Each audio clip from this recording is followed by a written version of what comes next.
Okey, kita mulakan dengan bab 3 bahagian simpanan dahulu.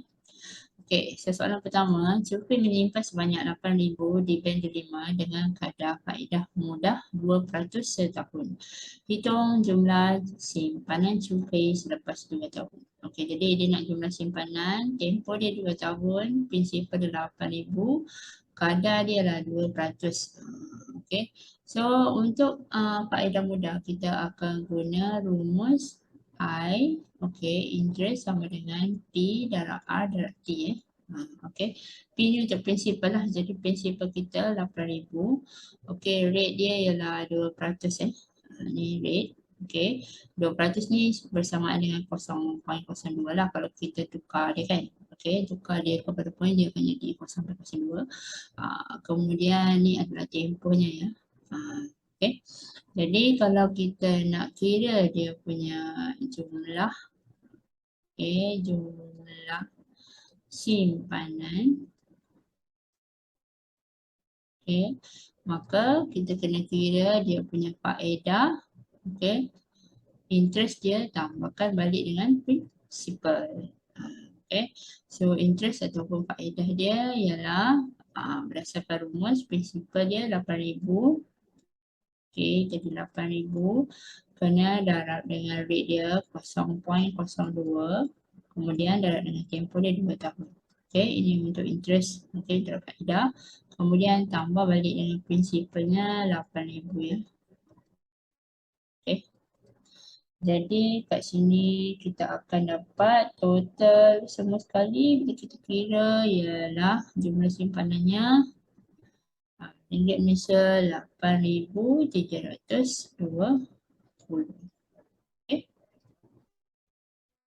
Boleh ni soalan pertama. Nah, ni soalan basic lah. Basic untuk kira faedah. Faedah mudah. Kemudian campur balik dengan dia punya prinsipal untuk dapat jumlah simpanan.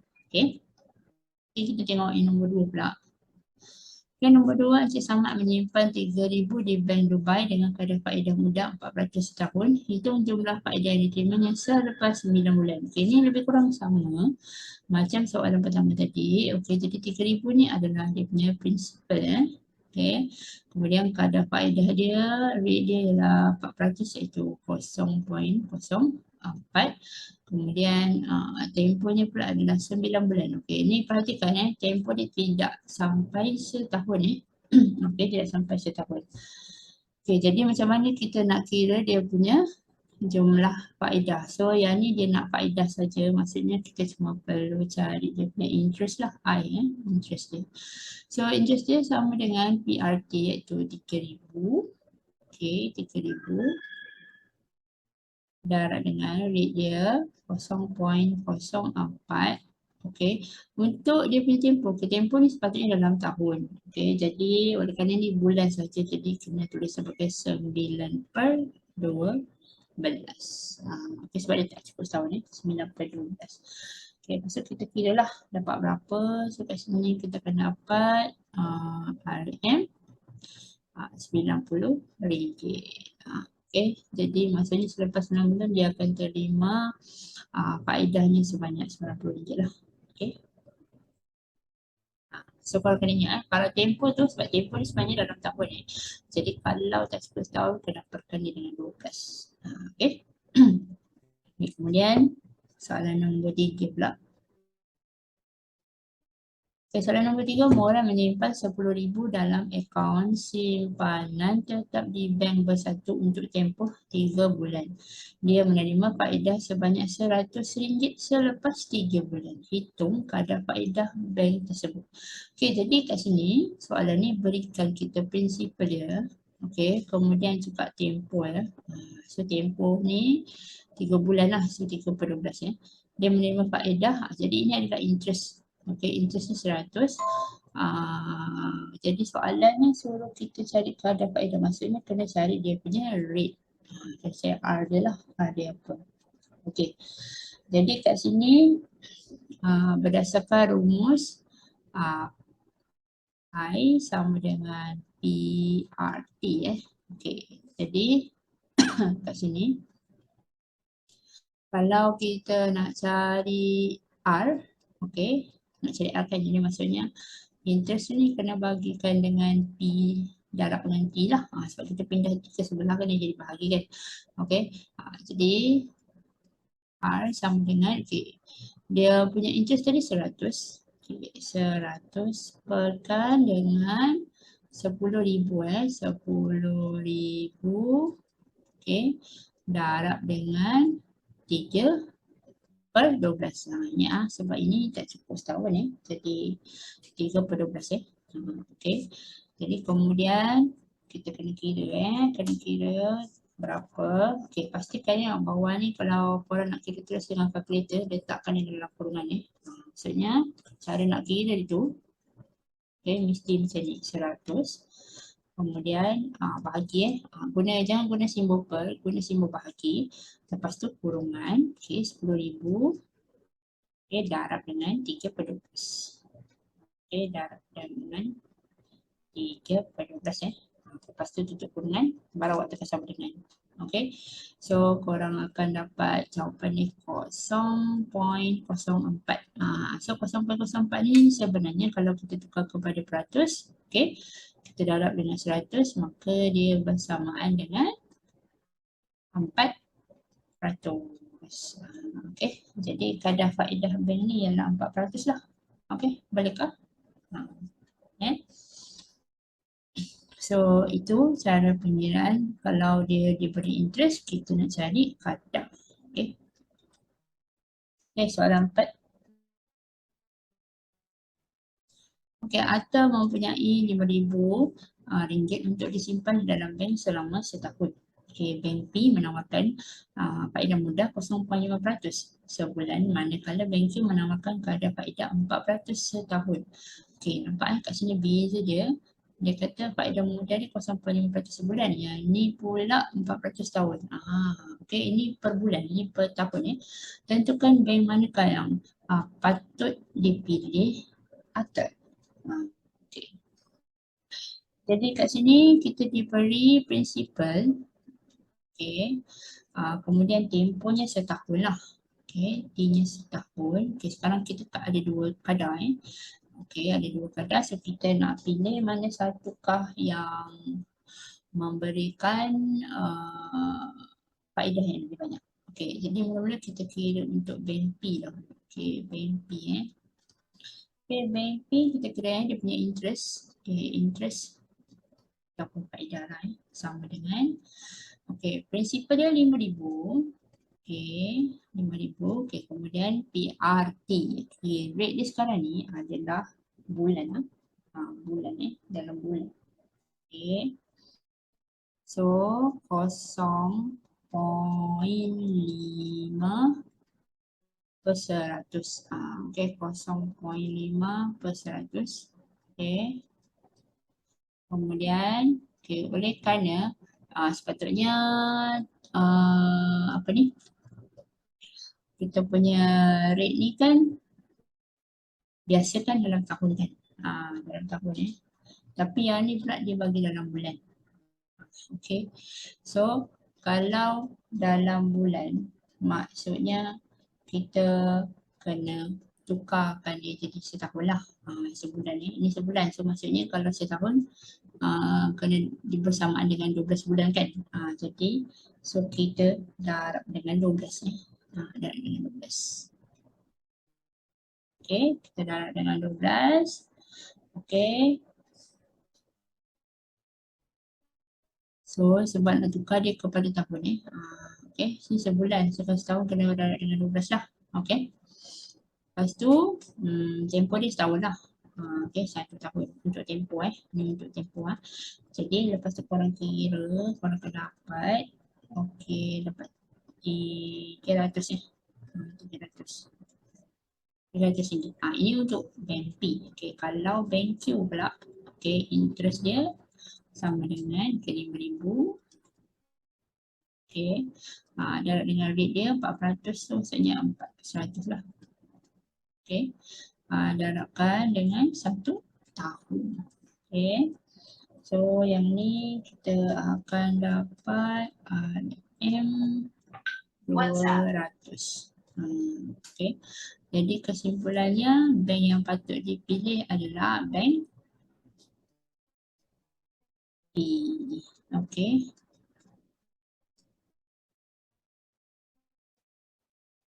Yang patut dipilih A. Okey, kerana menawarkan faedah yang lebih tinggi.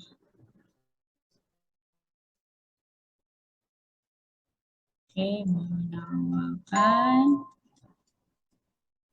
faedah simpanan yang lebih tinggi.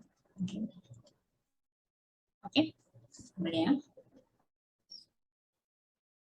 Alright. Okay, so seterusnya soalan nombor 5 pula. Okay, hitung nilai matang bagi simpanan manage berjumlah 5,000 untuk tempoh 6 tahun dengan kadar faedah 3% setahun di kompaun setiap tahun. Okay, ini kita bukan lagi masuk bawah faedah mudah. Ini dah jadi faedah kompaun. Okay, satu lagi jenis faedah lah. Okay.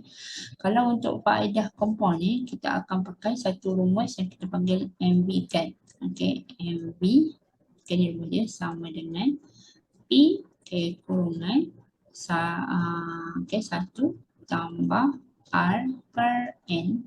Okay, tutup kurungan kuasa N darab dengan I.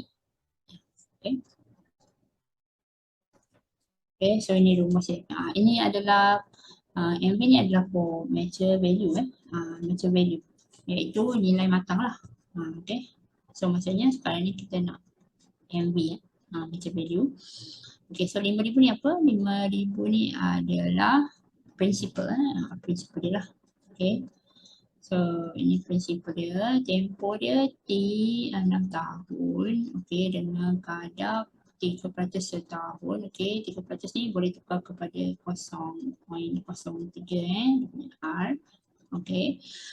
Di kompaun setiap tahun. Okey, N ni adalah bilangan kompaun dalam setahun bilangan di kompaun dalam setahun. Okey, so maksudnya kalau di kompaun setiap tahun bermaksudnya N dia, nilai dia sama dengan 1 maksudnya setahun sekali sahaja dia kompaun. Dia kompaun setiap setahun tu sama maksud dengan kompaun setahun sekali lah. Jadi sebab itu kita akan guna N dia, nilai dia sama dengan 1. Okay. Lepas tu kita terus masukkan ke dalam rumus MV ni, macam value ni. Jadi P tadi 5,000. Okay.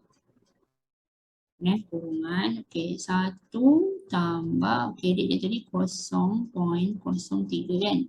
Okay, perkan dengan 1 untuk kurungan, okay, kuasa N dia 1 darab dengan T dia 6. Okay. Okay. So cara nak kira macam mana mula-mula kira yang dalam kurungan dahulu. Okay, kira yang dalam kurungan dahulu, lepas itu kuasakan dia dan baru darab dengan 5,000 lah. Okay, kira dalam kurungan, kuasakan, lepas tu darab dengan 5,000 sebab kurungan ni bermaksud darab okay. Jadi bila korang kira, korang akan dapat 5,970 26 sen. Okay. Bolehkah? Okay.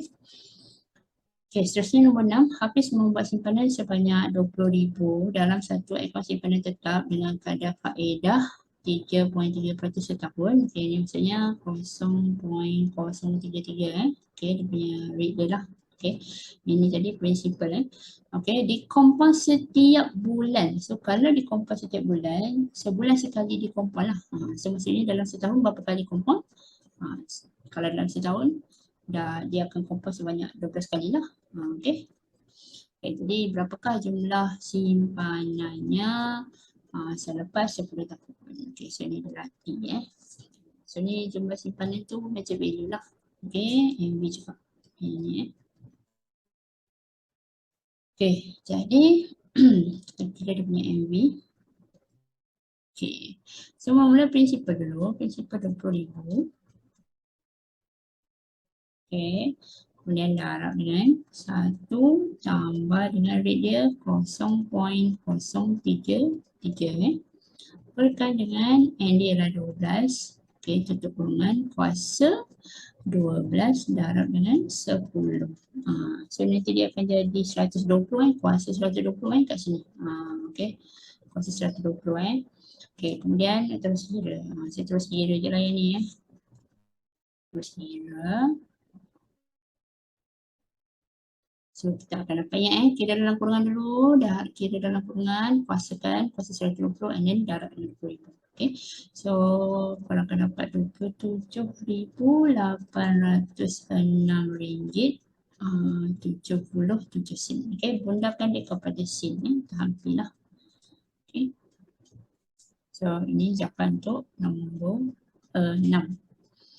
Okay, seterusnya nombor 7 pula. Fiona telah memasukkan 4,000 ke dalam sebuah bank, okay, dengan kadar faedah 6%. Okay, so ini dia punya prinsipal lah. Okay, so ini punya rate dia 0.06. Berapakah jumlah wang yang dimiliki Fiona selepas 4 tahun? So ini dibati jika faedah dikompon setiap 6 bulan. Okay, so kalau dikompon setiap 6 bulan maksudnya setahun 2 kali je lah kompon so N dia 2 lah. Okay, sebab dia kompos setiap 6 bulan kan. Okay, kalau B pula faedah dia kompos setiap 10 tahun. Okay, 10 tahun tu maksudnya minyak suku tu ialah 1/4. 1/4. Jadi maksudnya di kompon sebanyak berapa kali? 4 kali lah. Okay, 4 kali. Okay, jadi kita ada 2 soalan kat sini. Soalan A dulu. Okay, kalau soalan A, okay, jumlah wang MV match value. Okay, so measured value MV sama dengan principal 4,000. Okay, darab 1 tambah. Okay, dia punya rate dia tadi 0.06. Okay, N dia berapa? N dia 2 Okay, ni N dia 2. Lepas tu kuasa 2 darab dengan berapa tadi? Tahun tadi berapa? Tahun dia 4 2 darab 4 lah. Okay.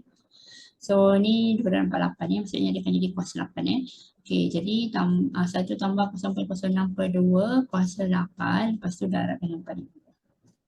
Okay, so ini korang akan dapat RM 5,067 8 sen. Okay, sebab dia akan jadi 5,000 lah selepas 4 tahun. Okay, ini kalau dikompon setiap 6 bulan ataupun 2 kali setahun. Okay, kalau yang B pula. Okay, yang B pula. Okay, pengiraannya principal sama. Okay, kemudian 1 tambah. Okay, rate dia pun sama. Okay, tetapi bilangan dikompon ialah 4. Okay, so means 4 dalam 4 lah kat sini. Okay, 4 kali dalam 4 tahun. Okay, jadi 4 dalam 4 sama dengan 16 jadi dia akan jadi kuasa 16. Jadi 1 tambah 0.06 per 4 kuasa 16 darab dengan 4,000. Okay, yang ni pula kita akan dapat RM5,075.94. Okay, jadi kalau dikompon lebih banyak dalam setahun maksudnya dia punya jumlah wang simpanan pun ada lebih sikit lah berbanding dengan yang dikompon 2 kali setahun. Okay, nampak dia punya beza. Okay, kemudian satu lagi soalan yang berkaitan dengan simpanan lah, pengiraan simpanan. Okay, Simon membuat pelaporan sebanyak RM8,000. So ini adalah dia punya principal. Hitung jumlah faedah yang diperolehi Simon selepas 4 tahun. Okay, so ini adalah tempohnya. Jika kadar faedah kompaun yang ditawarkan ialah 2.9% setahun. So ini adalah dia punya rate tu 0.029. Okay, so yang ni setahun maksudnya dia punya bilangan kompaun dia setahun sekali saja okay, setahun sekali. So N dia 1. Okay, ni kita kira dia punya measure value. Okay, mula-mula prinsipal dulu 8,000. Okay, kurungan 1 tambah rate dia 0.029 perkan dengan 1 Okey, lepas tu kuasa 1 darab 4. Okey, sebab tempoh dia 4 tahun. Okey, jadi 1 tambah 0.029 kuasa 4, lepas tu darab dengan 8,000. Okey, so ini kita kira kita akan dapat 8,969.15. Okey, 15 sen lah. Okay. So ini adalah dia punya magic value. Magic value ni adalah faedah campur, faedah compound tu campur sekali dengan dia punya prinsipal asal. Okey, jadi kalau kita nak soalan tadi nak faedah sahaja kan, jumlah faedah kan. Okey, jadi dia punya jumlah faedah untuk interest saja Okey, kalau dia nak jumlah faedah saja kita perlu tolakkan 8,969.15 ni dengan dia punya prinsipal asal lah, iaitu 8,000. Okey. Jadi kalau tolak prinsipal dia, faedah yang dia dapat ialah 969.15 sen. Okey. Okay, so itu dia. Okay, macam mana? Boleh faham ke?